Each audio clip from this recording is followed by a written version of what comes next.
नमस्कार, मैं अशोक कुमार बैरवा। प्यारे विद्यार्थियों, हम पादप भ्रौणिकी या प्लांट एम्ब्रियोलॉजी पर बात कर रहे थे और इसमें हमारा चैप्टर नंबर 2 चल रहा था, नर युग्मकोद्भिद संरचना एवं विकास, male gametophyte structure and development.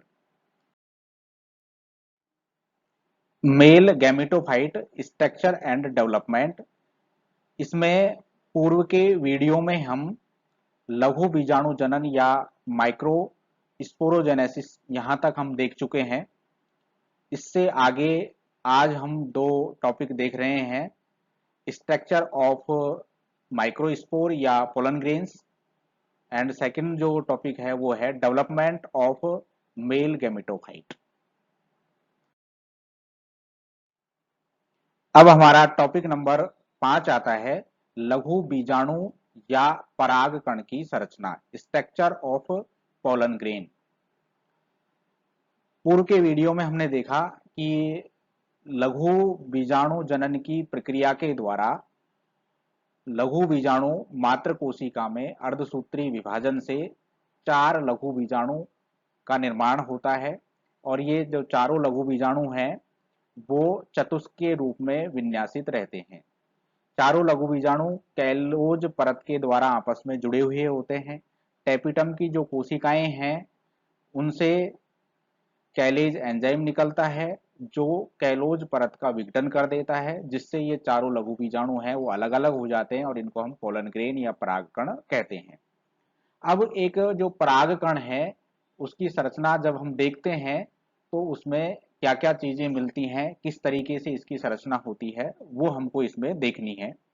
तो प्रत्येक जो परागकण या पोलन ग्रेन है वो एक कोशिक, एक केंद्रिकी, अगुणित एवं गोलाकार संरचना होती है। तो पोलन ग्रेन जो होते हैं ये अगुणित होते हैं। लघु बीजाणु मात्र कोशिकाएं होती हैं वो द्विगुणित होती हैं। पूछते हैं चीजें कि लघु बीजाणु मात्र कोशिका द्विगुणित होती है, उसमें अर्धसूत्री विभाजन होता है, उससे पोलन ग्रेन्स बनते हैं। ये पोलन ग्रेन कैसे होते हैं? अगुणित होते हैं, हैप्लॉइड होते हैं और एक केंद्रिक और एक कोशिकीय होते हैं। परागकण के चारों तरफ दो आवरण पाए जाते हैं। पोलन ग्रेन है उसके चारों ओर दो आवरण पाए जाते हैं, जिसमें बाह्य जो आवरण है उसको बाह्य चोल या एक्जाइन कहते हैं। बाह्य जो आवरण होता है उसको बाह्य चोल या एक्जाइन कहते हैं। यह मोटा, खुरदरा, कठोर एवं अलंकृत होता है और किसका बना हुआ होता है? क्यूटिन व स्पोरोपोलेनिन का बना होता है। ये बड़ी महत्वपूर्ण बिंदु है कि पूछी जाती है कि जो परागकण जो है उसका बाह्य आवरण जो होता है या एक्जाइन जो होता है वो किसका बना होता है? क्यूटिन व स्पोरोपोलेनिन का बना होता है। क्यूटिन आपको ऑप्शन में नहीं भी मिल सकता, वहां आपको स्पोरोपोलेनिन है वो मिलेगा। और दूसरा इसमें एक महत्वपूर्ण बिंदु और है कि स्पोरोपोलेनिन अत्यधिक प्रतिरोधी होता है, इसका जैविक अपघटन नहीं होता है। इस पदार्थ की उपस्थिति के कारण ही पराग कणों के जीवाश्म सबसे अच्छी हालत में मिलते हैं। ये प्रश्न इसी तरीके से आता है कि जो पोलन ग्रेन है उनके जीवाश्म सबसे अच्छी हालत में मिलते हैं, इसका क्या कारण है? इसका कारण है कि जो इसकी जो एक्जाइन होती है वो स्पोरोपोलेनिन की बनी हुई होती है, वो अत्यधिक प्रतिरोधी होते हैं, इसलिए उनका आसानी से जैविक अपघटन है वो नहीं हो पाता है। तो ये एक्जाइन के संबंध में हमको महत्वपूर्ण बात है जो याद रखनी है। इससे संबंधित जो प्रश्न है वो मैं आपको आगे बताऊंगा इसी में। पराग कणों का आंतरिक आवरण पतला व कोमल होता है, इसे अंतःचोल या इंटाइन कहते हैं। यह पैक्टिन व सेलुलोज का बना हुआ होता है। तो बाह्य आवरण जो होता है वो क्यूटिन व स्पोरोपोलेनिन का बना हुआ होता है, जबकि जो आंतरिक जो आवरण होता है वो किसका बना हुआ होता है? पैक्टिन व सेलुलोज का या पैक्टोसेलुलोज का बना हुआ होता है। फिर अगला पॉइंट है, पराग कणों में बाह्य चोल जो एक्जाइन है कुछ स्थानों पर अनुपस्थित या पतली परत के रूप में होता है। सामान्यतः ये यहाँ पर एक्जाइन है वो नहीं होता। उन स्थानों को जनन छिद्र या जरम पोर कहते हैं। तो जरम पोर वह स्थान है जहां पर एक्जाइन एब्सेंट होता है, या यूं कह सकते हैं कि जहां पर स्पोरोपोलेनिन का निक्षेपण नहीं पाया जाता है, क्योंकि बाह्य जो आवरण है, एक्जाइन जो है, वो स्पोरोपोलेनिन का बना हुआ होता है। तो जरमपोर वह स्थान होता है जहां पर एक्जाइन एब्सेंट होता है या स्पोरोपोलेनिन जो है वो एब्सेंट होता है। और जरमपोर जो काम क्या करता है ये पूछा जाता है कि जनन छिद्र से ही अंतःचोल जो होता है वो पराग नलिका बनाकर बाहर निकलता है। यहाँ पर दो प्रश्न बनते हैं कि जो जरमपोर है ये क्या काम करता है। जरमपोर जो होता है इससे पोलन ट्यूब या पराग नलिका बाहर निकलती है, एक बात। दूसरी बात कि पराग नलिका का निर्माण किससे होता है, बाह्य चोल से होता है या अंतःचोल से होता है। तो यहाँ पे याद रखना है कि अंतःचोल जो होता है वो पोलन ट्यूब का डेवलपमेंट करता है या पोलन ट्यूब के रूप में बाहर निकलता है। आगे अगला पॉइंट है, द्विबीजपत्री पौधों में, डाइकोट जो पौधों में 3 जनन छिद्र होते हैं। डाइकोट पौधों में जो पोलन जरमपोर होते हैं उनकी संख्या 3 होती है। ये स्लिट या लेंस के समान होते हैं जिन्हें कॉल्पस कहते हैं। इन पराग कणों को ट्राइकोल्पेट कहते हैं। तो डाइकोट के जो पोलन ग्रेन जो होते हैं उनको ट्राइकोल्पेट कहते हैं। और जो मोनोकोट जो पौधे होते हैं उनमें एक जनन छिद्र पाया जाता है, और इस प्रकार के जो पोलन ग्रेन है इनको मोनोकोल्पेट कहते हैं। तो दोनों चीजें महत्वपूर्ण है। एक तो डाइकोट जो पौधे हैं उनके अंदर जो पोलन ग्रेन पाए जाएंगे उसमें 3 जनन छिद्र होंगे जिनको ट्राइकोल्पेट बोलेंगे। और मोनोकोट जो पौधे होते हैं उसमें एक जनन छिद्र, मोनोकोट पौधे के जो पोलन ग्रेन होते हैं उसमें एक जनन छिद्र पाया जाता है, इसको मोनोकोल्पेट कहते हैं। ये पोलन ग्रेन की स्ट्रक्चर दी हुई है। ये बाहरी आवरण जो है वो एक्जाइन है, आंतरिक जो आवरण है वो ये अंदर वाला इंटाइन है, बीच में इसमें केंद्रक उपस्थित है, वैक्यूल इसमें होती है। और ये एक्जाइन जहां पर नहीं होता है वो जो क्षेत्र है वो क्या कहलाएगा, जरमपोर या जनन छिद्र कहलाता है। तो अब मैं कुछ क्वेश्चन आपके सामने डिस्कस कर रहा हूं जो कॉम्पिटिटिव एग्जाम में पूछे जाते हैं माइक्रोस्पोर की इंटरनल स्ट्रक्चर से संबंधित। जिसमें जैसे किस तरीके से प्रश्न हो सकता है, एक सामान्य प्रश्न है कि स्पोरोपोलेनिन रासायनिक रूप से होता है। ये हमने डायरेक्ट रूप से कहीं पे नहीं पढ़ा है, मैंने इसको डायरेक्ट रूप से आपको नहीं पढ़ाया है कि स्पोरोपोलेनिन रासायनिक रूप से किस प्रकार का पदार्थ होता है। ऑप्शन इसमें दिए हुए हैं जैसे होमोपोलिसेकेराइड, वसीय पदार्थ, प्रोटीन, हेट्रोपोलिसेकेराइड। तो अनुमान लगाइए कि किस स्पोरोपोलेनिन की जो रासायनिक प्रकृति है वो किस तरीके की हो सकती है। देखो स्पोरोपोलेनिन जो होता है, हम थोड़ा सा बैक में चल रहे हैं, स्पोरोपोलेनिन जो होता है वो यूबिस बॉडीज जो है वो इसका निर्माण करती है। याद करिए हमने टेपिटम की जब स्ट्रक्चर पढ़ी थी तो उसमें हमने पढ़ी थी कि ग्रंथिल प्रकार की जो टेपिटम है उसमें वसीय प्रकृति की कुछ गोलाकार संरचनाएं पाई जाती है जिनको प्रोयूबिस्काय कहते हैं, जो आगे चल करके यूबिस्काय बनाती हैं। और यूबिस्काय जो है वो किसके, पोलन ग्रेन के जो बाह्य आवरण है उसका निर्माण करता है। तो इसलिए इसकी प्रकृति कैसी हो गई, वसीय पदार्थ हो गई। स्पोरोपोलेनिन जो है वो एक वसीय पदार्थ होता है। ऐसे ही दूसरा प्रश्न है, पराग कण की बाह्य भित्ति बनी होती है सेल्यूलोज से, स्पोरोपोलेनिन से, पैक्टोसेल्यूलोज से, लिग्निन से। तो बाह्य भित्ति किसकी बनी हुई होती है, स्पोरोपोलेनिन की बनी हुई होती है। एक्जाइन भी पूछा जा सकता है, बाह्य भित्ति की जगह की एक्जाइन है वो किसकी बनी हुई होती है। इसी तरीके से एक प्रश्न और है, स्पोरोपोलेनिन से संबंधित निम्न में से गलत कथन को चुनिए। कौन सा कथन है वो गलत है, ये गलत कथन को पूछ रहा है। क्वेश्चन को अच्छी तरीके से समझिए, ये सही नहीं पूछ रहा है, गलत कथन कौन सा है ये पूछ रहा है। इसमें ऑप्शन दिए हुए हैं कि एक्जाइन स्पेरोपोलेनिन की बनी हुई होती है, बिल्कुल सही बात है, स्पोरोपोलेनिन की बनी हुई होती है। दूसरा है स्पोरोपोलेनिन एक प्रतिरोधी कार्बनिक पदार्थ है, तो ये प्रतिरोधी कार्बनिक पदार्थ भी होता है। तीसरा है एक्जाइन में छिद्र उपस्थित होते हैं जिसे जनन छिद्र या जरमपोर कहते हैं, वहां स्पोरोपोलेनिन पाया जाता है। ये पॉइंट गलत होगा। ये बात तो ठीक है कि एक्जाइन जो होता है उस पे कहीं कहीं पर स्पोरोपोलिन का जमाव नहीं होता है, उनको हम जरमपोर कहते हैं। एक्जाइन में जो छिद्र होते हैं उन्हीं को तो जरमपोर कह रहे हैं, लेकिन वहां पर स्पोरोपोलिन पाया नहीं जाता, वहां पर स्पोरोपोलिन नहीं पाया जाता है। तो जनन छिद्र वह स्थान है जहां पर स्पोरोपोलिन है वो नहीं पाया जाता है। तो ये पॉइंट है वो गलत हो गया। तो ये आगे इसी तरीके से एक प्रश्न और है कि जनन छिद्र का क्या कार्य होता है। जो जरम पोर होता है वो क्या काम करता है।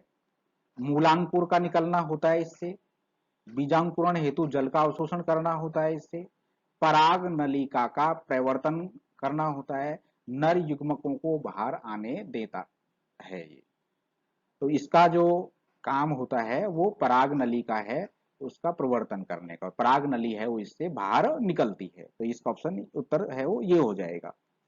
ऐसे ही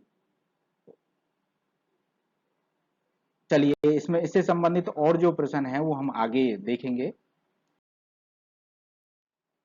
अब अगला टॉपिक आता है नर युग्मकोद्भिद का परिवर्तन, डेवलपमेंट ऑफ मेल गैमेटोफाइट। नर युग्मकोद्भिद है उसका परिवर्तन। अंकुरित पराग कण को नर युग्मकोद्भिद कहते हैं। मेल गैमेटोफाइट क्या है, जर्मिनेटेड पोलन ग्रेन, उसको हम नर युग्मकोद्भिद या मेल गैमेटोफाइट कहते हैं। इसका परिवर्धन पराग कणों से होता है। ये पूछते हैं कि जो नर युग्मकोद्भिद है उसका परिवर्धन किससे होता है, पोलन ग्रेन से होता है। और अंकुरित जो पराग कण है उसी को क्या बोलते हैं, नर युग्मकोद्भिद कहते हैं। लघु बीजाणु या पराग कण नर युग्मकोद्भिद पीढ़ी की प्रथम कोशिका होती है। नर युग्मकोद्भिद के विकास की कुछ अवस्थाएं परागण क्रिया से पूर्व और कुछ अवस्थाएं परागण के बाद संपन्न होती हैं। परागण क्या है, परागण की क्रिया जो क्या होती है कि पराग कोश का स्फुटन हो गया, पराग कण बाहर आ गए, पराग कण का उसी पादप के किसी पुष्प की वर्तिकाग्र पर पहुंचना या उसी जाति के किसी दूसरे पुष्प की वर्तिकाग्र पर पहुंचना परागण की प्रक्रिया है। तो जो नरयुग्मकोद्भिद का परिवर्धन होता है ये दो भागों में बटा हुआ है। एक तो क्या है कि परागण की क्रिया से पूर्व परिवर्धन और दूसरा है परागण की क्रिया के बाद परिवर्धन। तो पहला पॉइंट है परागण क्रिया से पूर्व परिवर्धन, यानी कायिक व जनन कोशिका का बनना। क्या है, कायिक व जनन कोशिका का बनना। परागण का, पराग कण का विकास या अंकुरण पराग कोश के स्फुटन से पहले ही आरंभ हो जाता है। मतलब जब पराग कोश का स्फुटन नहीं हुआ हो उससे पहले ही जो इसका जो मेल गैमेटोफाइट निर्माण की जो प्रक्रिया है या अंकुरण की प्रक्रिया है वो पहले ही शुरू हो जाती है जब परागकण पराग कोश के अंदर ही होता है। इसे प्रीकोशियस या प्री मैच्योर अंकुरण कहते हैं। इस पराग कण का परिवर्धन अपने मात्र स्थान पर ही प्रारंभ हो जाता है। इसे स्व स्थानीय परिवर्धन या इन सीटू परिवर्धन कहते हैं।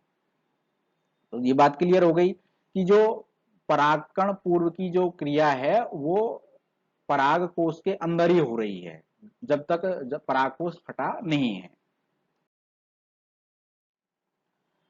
परागकण में परागण से पूर्व इसका एकमात्र केंद्रक असमान समसूत्री विभाजन से विभाजित होकर के दो केंद्रकों का निर्माण करता है। देखिए यहां पर हर लाइन महत्वपूर्ण है, इसको अच्छे से समझिए और अच्छे से समझ करके प्रश्नों का उत्तर हमको देना है।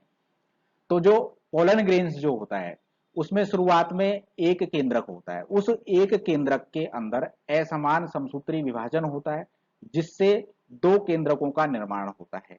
इनमें से जो बड़ा केंद्रक जो होता है जो कोशिका द्रव के मध्य में स्थित होता है उसे तो बोलते हैं नलिका या कायिक केंद्रक, ट्यूब और वेजिटेटिव न्यूक्लियस।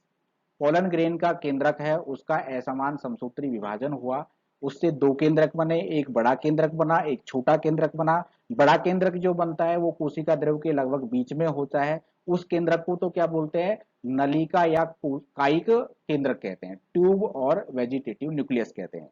दूसरा केंद्रक जो छोटा होता है वो भित्ति के निकट रहता है, इसे जनन केंद्रक या जनरेटिव न्यूक्लियस कहते हैं। छोटा वाला केंद्रक को क्या कहते हैं? जनन केंद्रक कहते हैं। क्लियर है यहां तक? अब आगे बात करते हैं।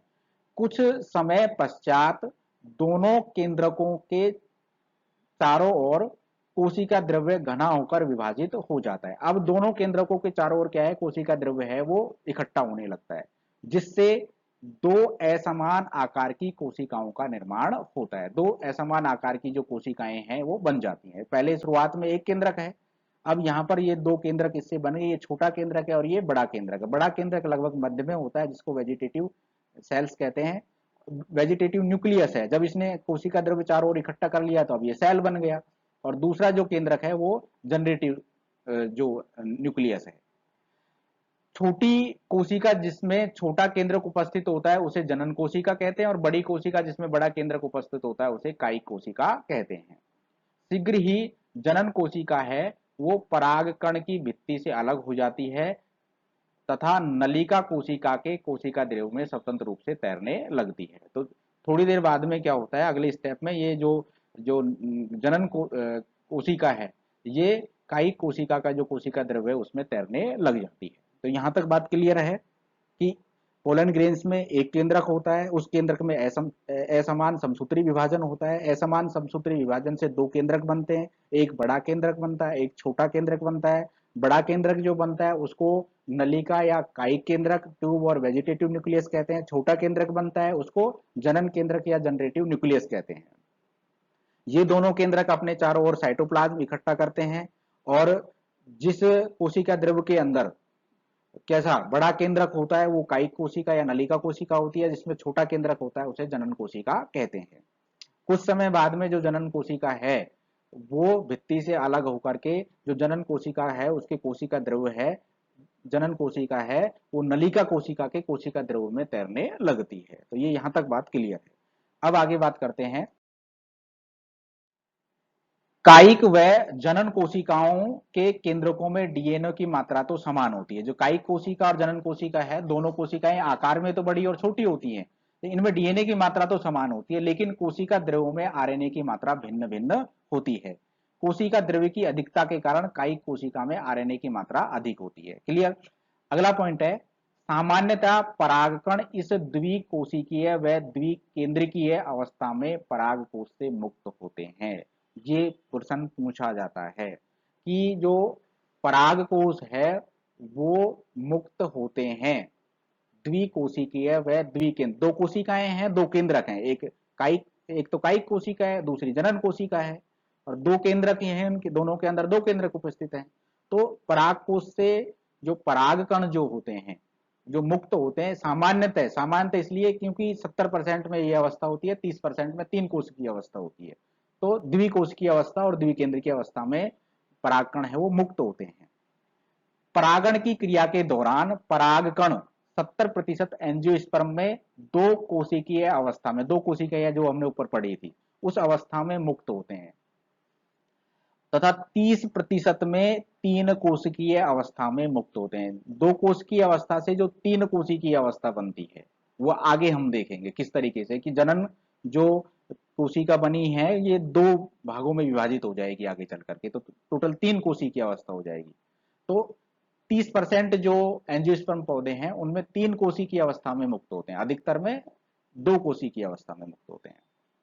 इस द्विकोशिकीय व द्विकेंद्रकीय परागकण को अपरिपक्व या आंशिक परिपक्व नर युग्मकोद्भिद कहा जाता है।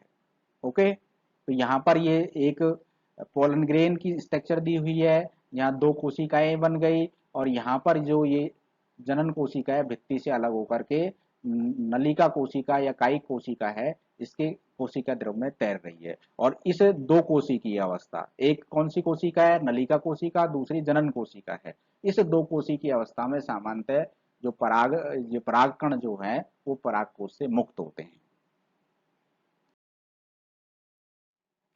अब दूसरा पॉइंट आता है परागण के पश्चात परिवर्धन, यानी नर युग्मकों का बनना। अब तक तो जो ये प्रक्रिया हो रही थी वो परागकोश के अंदर चल रही थी। अब परागण की प्रक्रिया, परागकोश फट गया, परागकोश फटने के बाद में परागण द्वारा जो परागकण है वो संबंधित पौधे की वर्तिकाग्र पर पहुंच गया। अब वहां पर क्या होती है, प्रक्रिया होती है, नर युग्मकों का निर्माण जनन कोशिका से होता है। वह स्पष्ट क्लियर है कि जो नर युग्मक बनेंगे वो जनन कोशिका से बनेंगे। ठीक है, ये पूछी जाती है कि नर युग्मकों का निर्माण कौन सी कोशिका करती है, जनन कोशिका करती है, छोटी वाली कोशिका ये होती है। कुछ पादपों में जनन कोशिका का समसूत्री विभाजन, अब ये जो जनन कोशिका का विभाजन जो होता है जिससे दो मेल गैमिट बनते हैं, तो कुछ पौधों में तो क्या होता है, समसूत्री जो विभाजन होता है परागण के तुरंत पश्चात अंकुरण से पूर्व परागकण में ही हो जाता है। देखिए, जो पोलन ग्रेन है वो वर्तिकाग्र पर पहुंच गया, लेकिन अभी उसका अंकुरण नहीं हुआ है। तो कुछ पौधों में तो अंकुरण से पहले ही जो जनन कोशिका है उसमें समसूत्री विभाजन हो जाता है, जैसे कुल्फा और बंदरवाटी के अंदर। अधिकांश पौधों में क्या होता है, यह क्रिया परागकण के अंकुरण के पश्चात पराग नलिका में होती है। देखिए, दोनों पॉइंट क्लियर हैं। कुछ पौधे तो ऐसे होते हैं जिनमें पोलन ग्रेन है वर्तिकाग्र पर पहुंचा और पहुंचने के तुरंत बाद ही, परागकण का अंकुरण नहीं हुआ है उससे पहले ही जो जनन कोशिका है उसमें समसूत्री विभाजन से दो मेल गैमिट बन जाते हैं। लेकिन अधिकांश पौधों में क्या होता है, पहले परागकण का अंकुरण होता है, पराग नलिका निकलती है और फिर पराग नलिका के अंदर जनन जो कोशिका है उसमें समसूत्री विभाजन होकर के दो नर युग्मक बनते हैं। परागकण के अंकुरण से निर्मित पराग नलिका में सबसे पहले कायिक केंद्रक प्रवेश करके इसके शीर्ष पर पहुंच जाता है। बाद में जनन कोशिका पराग नलिका में प्रवेश कर जाती है। इसमें एक समसूत्री विभाजन होता है जिससे दो नर युग्मक बनते हैं। देखिए, यहां से एक प्रश्न पूछा जाता है कि जो नर युग्मकोद्भिद होता है उसमें, या यूं कह सकते हैं कि जो पोलन ट्यूब बनती है, पराग नलिका बनती है, उस पराग नलिका के शीर्ष पर या शुरू में कौन सा केंद्रक पाया जाता है। तो याद रखना, कौन सा केंद्रक होता है शुरू में या शीर्ष पर, नलिका या कायिक केंद्रक होता है। जनन केंद्रक उसके पीछे होता है और जनन केंद्रक में फिर विभाजन होता है, समसूत्री विभाजन होता है और समसूत्री विभाजन से दो नर युग्मक बनते हैं। इस प्रकार से ये एक परिपक्व नर युग्मकोद्भिद है जिसमें तीन केंद्रक या तीन कोशिकाएं उपस्थित होती हैं। ये पूछी जाती है कि परिपक्व नर युग्मकोद्भिद जो होता है उसमें कितनी कोशिकाएं होती हैं या कितने केंद्रक होते हैं, तो तीन कोशिकाएं होती हैं इसके अंदर। प्रत्येक नर युग्मक एक कोशिक अचल अगुणित एक केंद्रकी होता है। दोनों नर युग्मक स्पष्ट द्विरूपी या डायमॉर्फिक होते हैं। इनमें से एक अपेक्षाकृत बड़ा होता है, वह प्रचुर माइटोकॉन्ड्रिया युक्त होता है। यह निषेचन के दौरान अधिकतर अंड से संलयित होता है। दो न्यूक्लियस जो जनन कोशिका के विभाजन से दो केंद्रक बनते हैं, उन दो केंद्रक में भी क्या होता है, वो भी डायमॉर्फिक होते हैं, एक बड़ा और एक छोटा होता है। बड़ा होता है उसमें माइटोकॉन्ड्रिया की संख्या ज्यादा होती है और ये निषेचन के दौरान अंड जो है उससे संलयित होता है और ये जाइगोट का निर्माण करता है, इससे जाइगोट बनता है जो आगे चल करके भ्रूण बनाएगा। दूसरा जो नरयुग्मक बना है वो छोटा और लवकों की अधिकता युक्त होता है। ये द्वितीयक केंद्रक या सेकेंडरी न्यूक्लियस जो होता है उससे संयुक्त होकर के त्रिसंलयन ट्रिपल फ्यूजन की क्रिया को संपन्न करता है। ट्रिपल फ्यूजन की क्रिया का परिणाम क्या होता है, प्राइमरी एंडोस्पर्म न्यूक्लियस, ट्रिपल त्रिगुणित जिसको बोलते हैं, ट्रिप्लॉइड प्राइमरी एंडोस्पर्म न्यूक्लियस जो है वो बनता है। भ्रूण पोष जो बनता है वो ट्रिप्लॉइड होता है। तो ये दूसरा केंद्रक है, ये काम को करता है। तो इसीलिए यहाँ पर क्या है कि दो केंद्रक जो होते हैं, एक अंड से संलयित होता है, दूसरा किससे होता है, सेकेंडरी न्यूक्लियस से संलयित होता है, जिस प्रक्रिया को क्या बोलते हैं अपन, डबल फर्टिलाइजेशन बोलते हैं। याद रखना इस चीज को, पूछते हैं एंजियोस्पर्म का विशिष्ट लक्षण है द्विनिषेचन का पाया जाना। तो डबल फर्टिलाइजेशन की जो प्रक्रिया है या द्विनिषेचन की जो प्रक्रिया है, ये इनका मुख्य लक्षण है। यह तीन कोशिकीय अवस्था, तीन कोशिकीय अवस्था में एक कायिक कोशिका, दो नर युग्मक परिपक्व नर युग्मकोद्भिद को परिदर्शित करती हैं। ये पूछते हैं कि परिपक्व नर युग्मकोद्भिद है वो कितना कोशिकीय होता है, तीन कोशिकीय होता है। संपूर्ण नर युग्मकोद्भिद अत्यंत हासित रचना होती है जो बीजाणुध्वज पर निर्भर होती है। पराग नलिका की खोज जीबी अमीकी ने पोर्चुलाका नामक पादप में की थी और सबसे लंबी जो पराग नलिका है वो मक्का के अंदर पाई जाती है। ये बात भी हमको याद रखना। तो इसी टॉपिक के साथ में हमारा जो दूसरा चैप्टर चल रहा था, mail gametophyte structure and development, ये समाप्त होता है। अगले वीडियो में हम female gametophyte structure and development है उस पर चर्चा करेंगे। आपको वीडियो लगातार मिलता रहे इसके लिए आप चैनल को सब्सक्राइब कर सकते हैं ताकि आपको नोटिफिकेशन मिल जाए